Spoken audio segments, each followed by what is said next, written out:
We are live, just like that. Hey, okay, so your argument is that Jim Bob knows a lot more philosophy than I do, right? Huh?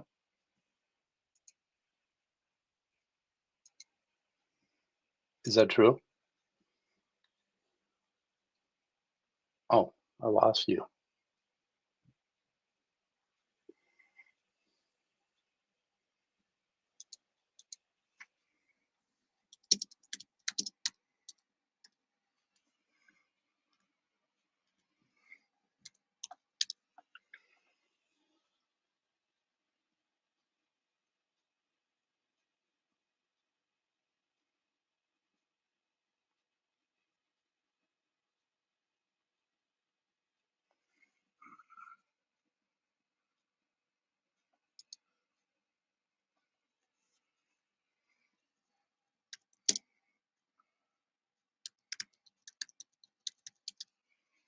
Disappeared.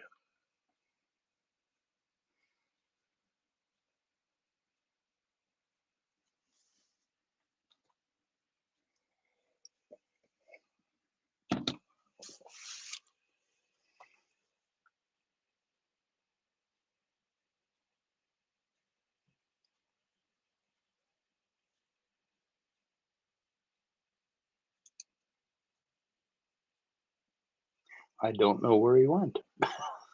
He's gone. And we just went live and he disappeared. I'm not sure why.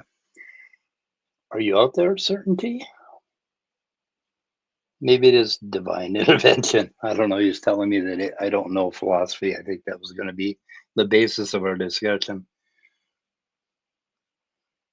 So I really don't know what to do here.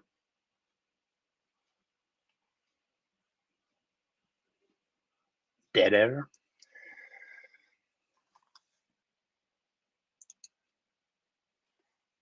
Okay.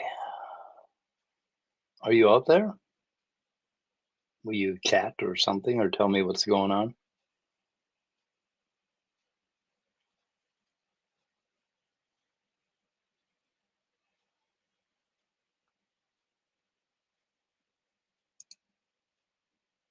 Oh, well, dead air.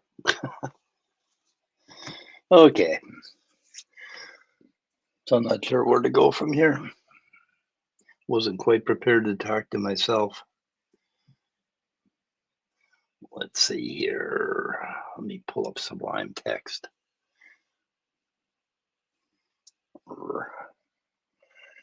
File. Sorry, guys. Let's see.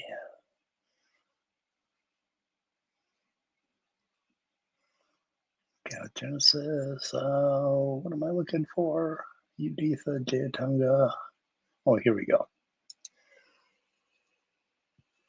Okay.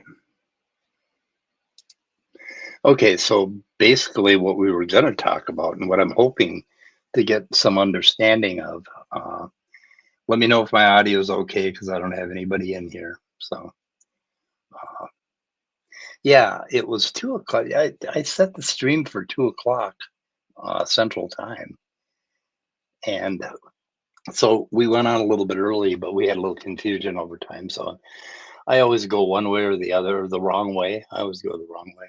Anyway, so the discussion was going to be this stuff about Jim Bob and law of identity, and I'm having a conversation with a few people here. So he has some really interesting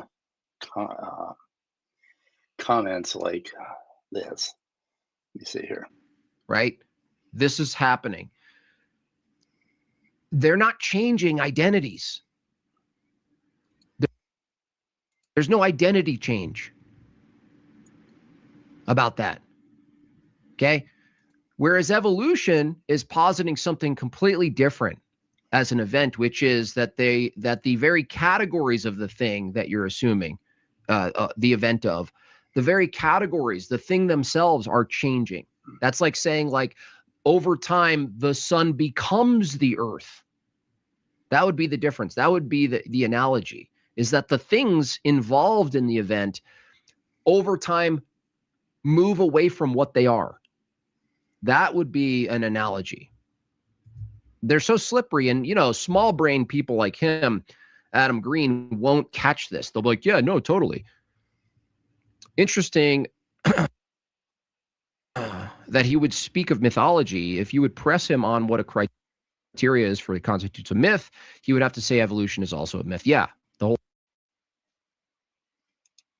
thing. I mean, Jay did a great job doing that with Derek Mythvision, who's been coping for 2 years since. So everybody's familiar with Jim Bob's problem of identity. Like, it violates the law of identity to say that one thing evolves into another. So I've been having these conversations online with, let's see, it was, who's the guy? Rickvis or something. And he's telling me that clades are circular. Basically, that when we talk about a clade, that it's circular because he thinks a clade is an argument for evolution. And a clade is not an argument for evolution. A clade is a hypothesis. And they don't quite get this. We hypothesize a common ancestor. So what I tried to explain to them is, let me see if I can find this right here. The entire stream reacting. Okay, I don't know. Let's see. You have no idea what a clade means. Yeah, okay. So the usual ad hominem I got from him. Jim Bob's been, just cleaning the floor with me. No, I said, and I asked him, what do you have to say about the two things, clade and species? These should be very easy for creationists to understand with your kind and after its own kind, right? So most creationists that you talk to, young Earth creationists, will claim that the cat kind, there were two of them on Noah's Ark, and they hopped off the boat and they evolved into lions, tigers, cheetahs, pumas, cougars, and house cats. And so they should understand that, but that's a hypothesis because they don't know what the thing that Noah took on the ark looked like because it doesn't tell you in the Bible, right?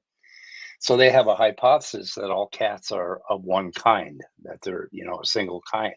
And they would call that a clade. We would call it felidae, basically felids or, kitty cats.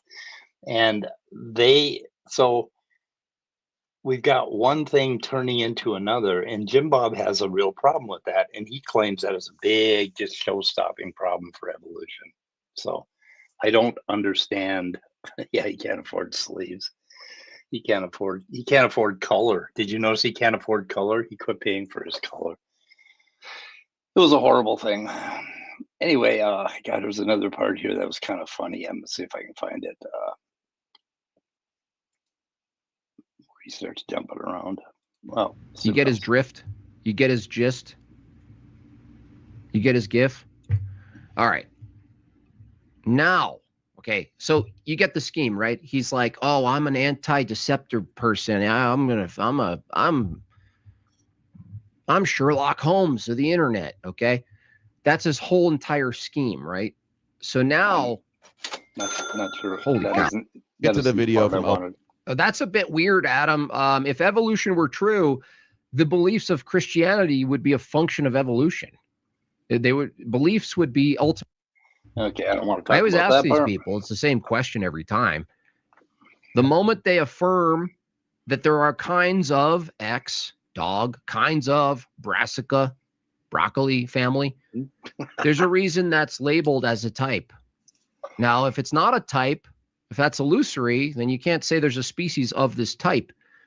So they always go to this. They always say that the variation of a type proves evolution, even though evolution would hold that the type itself is a thing that changed, not the things underneath the type. Here's the type, here's the change, here's the variation. This thing, the type, is its own variation of something else that it's not, and so forth. So whenever they give you graphs, this is the fun part about these Evo people, is that they give you graphs. They always start at the bottom, the beginning of the tree. but that place is arbitrary. The beginning of the tree, the broccoli plant family. Look, broccoli, look, mustard seed, you know, whatever it is they're laying on you. Dogs. Then they splinter out from that category. But the thing is, the thing at the bottom, the main thing at the bottom, that needs to be the product of something it's not. That's what we're asking for. How do you determine the dog is a product of something it's not? And they go, look, there's more. So you deny that there's a multiplicity of kinds of dogs? No. Did you catch that? No. Yes. How could a dog be a product of something that it's not? So that's his understanding of evolution. Now, certainty exists before he jumped out of my studio. He got mad at me. He said I was an asshole and I didn't know anything about philosophy. And Jim Bob knows so much about philosophy because he's really studied in depth and he's got a good grasp. And I know nothing. And then he hopped out, right? We were gonna. I mean, this guy says things like dog is a product of something it was not, and he thinks this is a showstopper for evolution. And it's like, dude, that's kind of what evolution is. It's, you know, one thing slowly transforming into what we would call another thing, right? But then he said, oh no, the law of identity prevents that. And it's mind-boggling. And I wanted certainty exists to explain the creationist position to me from basically from the idea of Noah's Ark, because they posit this basic cat kind jumped off the boat and became all these other cat kinds, right? It's really simple. And I kind of try to draw it out for them. Something that's really, really important to understand for atheists when you're arguing with these people is that when we talk about a clade, we're taking a group of extant animals and we're saying that they have all these similarities, genetic and morphological and, you know, developmental and all that. And we have a hypothesis that they had a common ancestor. And we don't have a pristine example of that common ancestor. So we have to try to figure it out because that's part of our hypothesis, that there is a common ancestor and we need to figure out more and more about what it had, what traits it had. And then if we're lucky, we'll find some fossil evidence for that trait, right? So a clade is a hypothesis. Now, when we have a family tree, and we've got this line basically, or groups of animals out in the forest, right? Well, you could envision them as a whole bunch of circles of, we draw a circle around all of these kitty cat kinds, and we draw circles around the owls. And then we have a memo called a species. So we'll write a memo on our paper and say, oh, we're going to name that a species. So species doesn't have a real deep biological meaning other than that it is a memo or a placeholder for a group that seems like they're all interbreeding, they're all, you know, in the same population. So species is a memo and a clade is a hypothesis. Now the clade is not evidence for evolution, okay? The evidence, basically, the clade is the hypothesis of evolution. The evidence for it would be morphology, similarities in the way their muscles are wired and the fact, you know, having 5 fingers, things like that, things that we can really get a handle on. And the other thing would be genetics. Genetics is probably the most important way that we build family trees of animals today and come up with our hypothesis for evolution. And so they're attacking us as if we're saying, oh, a clade, we have a group of animals that are similar, therefore evolution is true. No, the theory of evolution is much more complicated than that. What does species and clade mean? Okay, you got chat. Yeah, let me see if I can pop that up, top dog. Open link in new tab. Let's see. Where the hell is it going to put it? Oh, there it is. Okay. Let me go ahead and see if I can find that. Creationists often assume evolution means progress toward perfection. Oh, let's see. Okay, no, I'm at the bottom of it. Let's see if I can put that on the screen.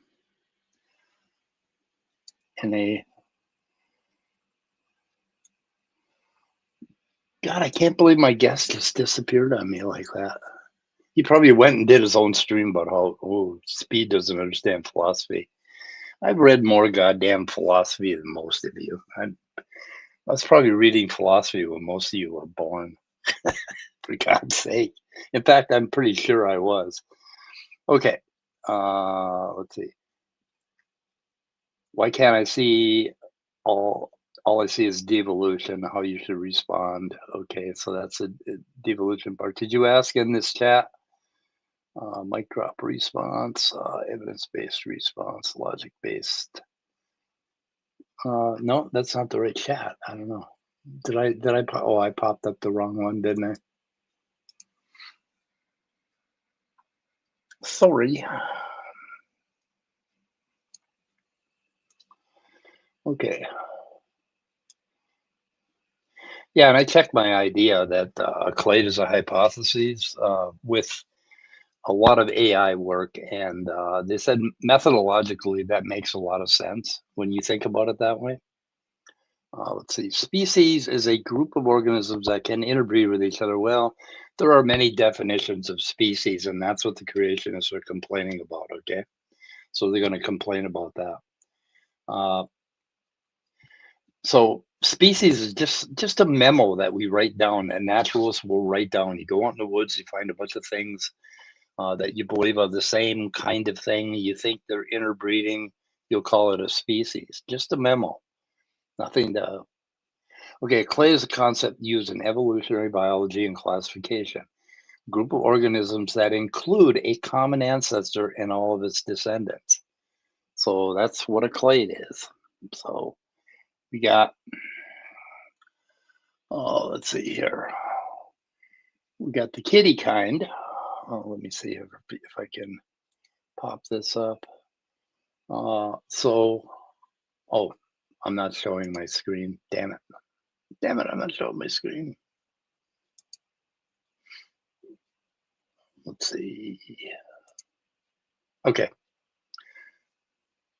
Okay, so if anybody can see that, we have the cat branch and the dog bear branch, the canids and the felids, right?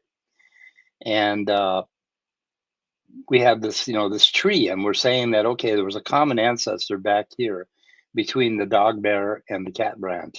We would hypothesize a common ancestor right there. Canids and weasels were hypothesizing a common ancestor there. And it's kind of interesting. If you look at a hyena, which is up here, that sucker kind of looks like a cat a little bit. I mean, that looks cat-like, right? And then if you look down here, we have what is considered the fossil that we consider to be the common ancestor of cats and dogs, basically. There's a couple of different ones. There's Myasis, I think, was like an early cat, and that looks cat-like. This looks cat and dog-like. I mean, it looks like both, right? So it's so that's the idea. This is the hypothesis, and then we went ahead and we found a fossil that matches that hypothesis, and then we analyze that fossil, analyze its structure in detail, and we find it has commonality with both dogs and cats. So there we go. But the interesting thing is this one right here. When you look at this guy, okay, we have the felids up on top here. We have the hyenas, which are more closely related to cats. And then we have, let's see, the feliforms and the caniforms. That's kind of a broad classification, right? And let's see, I had another one. There's another one that was better done. Yeah, I think those are mustelids. Those are like muskrats and things like that. Let's see. Whoops. Don't want that. We want this right here. Okay, and I'm not sure how well anybody can see that. I can't see it. Hold on, well, make it a little bit bigger. So it's kind of interesting that let's see, we got the sea lions, foxes. Where are primates in this thing? Trying to find primates. Mustelids. Okay. Oh, this is carnivores. Those are carnivores. So we got to go back over here to here we are. So here's us, primates, and we're more closely related to rabbits and rodents than we are to, dogs and cats and things like that. And you can see the whole tree up here. You got the marsupials and placentalia, things that have a placenta. And then we go out here and we've got, what do we got here? Cingulata, I'm trying to, I didn't have a lot of time to put this together. So what do we got? Oh, here's zebras, Unigolata, and let's see, where are horsies?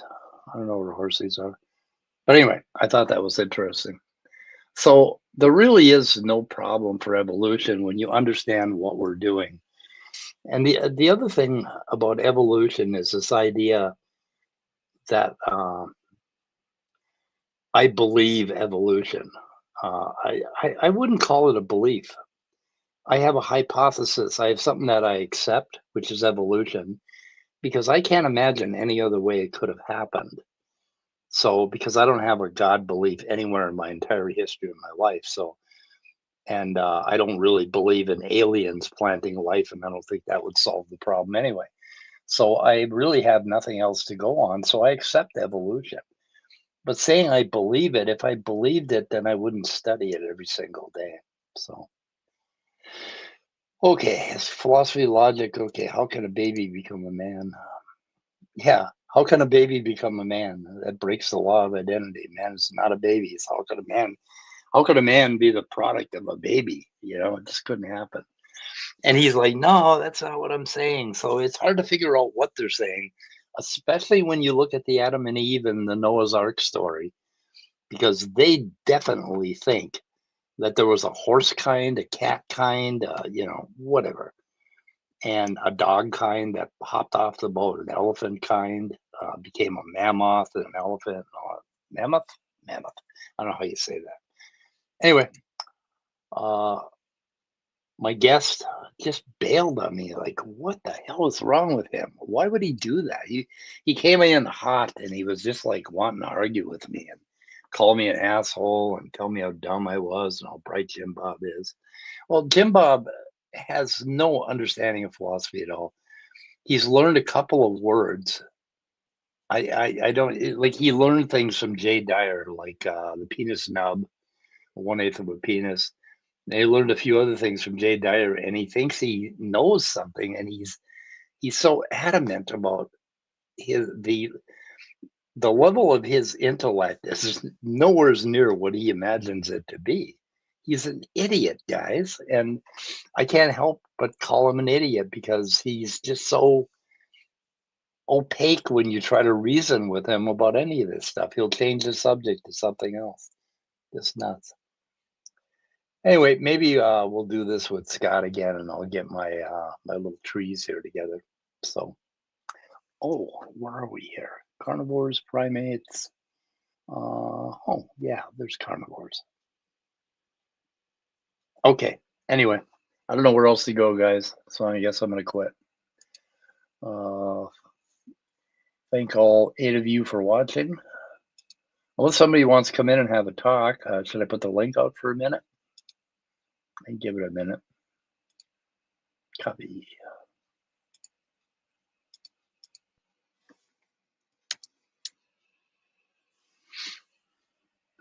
Okay. Anybody wants to come in, pop in. Oh, yeah, I was going to show the funny part. That's right. Let me try to find that. Where am I at? Figure out where I'm at. I'm at 33, 33, 32, 33, 16. Oh, here we go. Splinter out from that category, but the thing is, the thing at the bottom, the main thing. Oh, Shit, I'm sorry. Sorry, guys.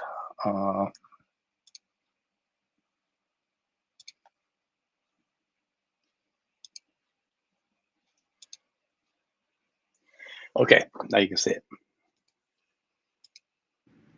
At the bottom, that needs to be the product of something it's not. That's what we're asking for. I know. How do you determine the dog is a product of something it's not? And they go, look, there's more. So you deny that there's a multiplicity of kinds of dogs? No. No. Yes, that's a part whole. Yep. That's a composition fallacy. Fish emerging from the sea and becoming land animals. We have to make inferences. We make inferences on the basis of the evidence available in just the same way as we make inferences about the Earth's orbit by looking at the seasons and the Earth spinning by looking at... I got the wrong video. Anyway, okay, nobody coming in. I'm going to end it here. And we'll have a little more Jim Bob later because I'm just... The thing is that they've got some kind of weird belief about what a kind is. And like when he says one thing becoming another, or one thing that can't possibly be the product of another, in his mind, there's a kind is like essentialism, like it has some essential substance to it. Like the cat kind and the dog kind each have their own essential substance, and one could not possibly ever become the other. So it's an interesting insight into the creationist mind, the way they think. And people that deny evolution, the way they think about animals and things, and they just have this, they have a problem with gradients. And they keep saying gradients don't solve the problem because it's circular. So anyway. It's very interesting to me when we have these differences, like between adults. You can't even start to communicate because our thinking, our ideology is so completely different that we can't even cross that bridge, and it's very hard to glimpse why they're so crazy about arguments. Good example is Sal Cordova's protein orchard argument, which he thinks is a real just deal breaker for evolution. And anybody that understands anything about evolution at all will sit there with their mouth open saying, why do you think that it would be any other way? It's like, what are you talking about? We don't even know what they're talking about. They can't even produce a coherent argument that we can get our fingers on and start to communicate with them about it and explain to them, oh, here's what I believe, here's how I see it. And oh, I see how you see it. I can't see how they see it. It drives me nuts. Anyway, Jesus Smith is his spaceship to Earth. He missed. Oh yeah, I know he hasn't been back. You think that's what it is? It's sort of a scheduling problem, or he showed up late. Maybe it's a time zone problem. When we did daylight savings time, we totally fucked Jesus up, and he hasn't recovered. He can't figure it out. Nobody knows Dick like Jim Bob knows Dick. Anyway, sorry guys, guest bailed on me. I don't know why he bailed on me. Like Jesus, he came in hot, got himself all excited, and then just disappeared. I guess I don't know. What a little weenie. What a nub. What a nub he is. Okay, I'm out of here. Goodbye, cruel world.